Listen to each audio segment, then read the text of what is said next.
नमस्कार, मैं Devaram IG kids YouTube channel पर आपका स्वागत करता हूं। जैसा कि आप सभी जानते हैं कि सरकारें जैविक खेती के ऊपर विशेष जोर दे रही हैं और जैविक खेती होना भी आवश्यक है, क्योंकि हमें शुद्ध भोजन भी जैविक खेती से ही प्राप्त हो पाएगा। उसके लिए वर्मी कंपोस्ट इकाइयों की स्थापना आवश्यक है। जैसा कि आप सभी जानते हैं कि जैविक आदान उत्पादन हेतु हमें वर्मी कंपोस्ट इकाई की स्थापना करना आवश्यक है।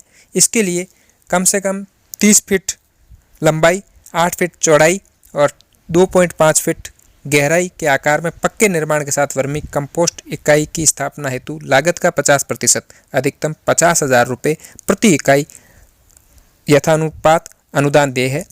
HDP वर्मी बेड इकाई 12 फीट लंबाई, 4 फीट चौड़ाई और 2 फीट गहराई की स्थापना हेतु लागत का 50% अधिकतम 8,000 रुपये प्रति इकाई आकार के अनुसार यथानुपात अनुदान दें। आप इन दोनों में से कोई भी एक तरह की वर्मी कंपोस्ट इकाई की स्थापना कर सकते हैं। किसान का चयन है वो जैविक आदान उत्पादन हेतु जैविक खेती के लिए चयनित किसान क्षेत्र के कृषकों की प्राथमिकता दी जाएगी।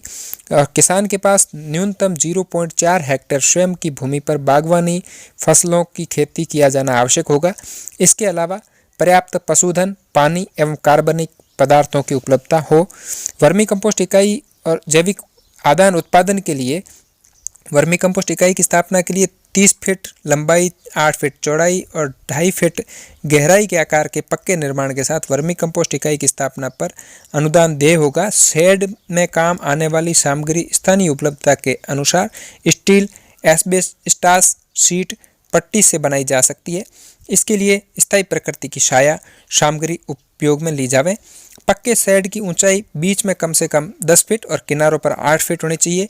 एक इकाई के लिए कम से कम 60 किलोग्राम केंचुए की ज़रूरत रहेगी और केंचुए ATC या रजिस्टर्ड गैर सरकारी संस्थान, गौशाला आदि में से ही प्राप्त किए जावें और प्रत्येक बेड में 400 ग्राम ट्राइकोडर्मा PSB एजोटेबैक्टर कल्चर एवं 10 किलोग्राम नीम की खल का प्रयोग किया जाना आवश्यक होगा। और वर्मी कंपोस्ट तैयार करवाने के लिए सहायक सामग्री जैसे कुट्टी की मशीन, दांतली, पंजा झारा, पाइप, फावड़ा, परात आदि उपयोग में भी उपलब्ध करवाए जाने आवश्यक होंगे।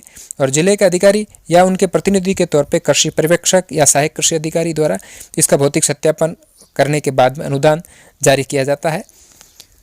HDP वर्मी बेड के लिए आपका आकार 12 फीट लंबाई और 4 फीट चौड़ाई और 2 फीट की गहराई होना आवश्यक है। वर्मी बेड के ऊपर छाया की व्यवस्था भी की जानी है। वर्मी बेड एक इकाई के अंदर 10 किलोग्राम केंचुए उपलब्ध करवाए जाने आवश्यक होंगे और इसके अंदर आपको आवेदन करने के लिए ई-मित्र के माध्यम से ही आवेदन होगा और आपको अपना Aadhaar card, bank passbook, Bhamashah card, Jan Aadhaar card, उक्त दस्तावेज साथ में लेकर के जाने हैं और ये जानकारी अधिक से अधिक किसान भाइयों तक पहुंचाएं ताकि जैविक खेती को बढ़ावा मिल सके। धन्यवाद।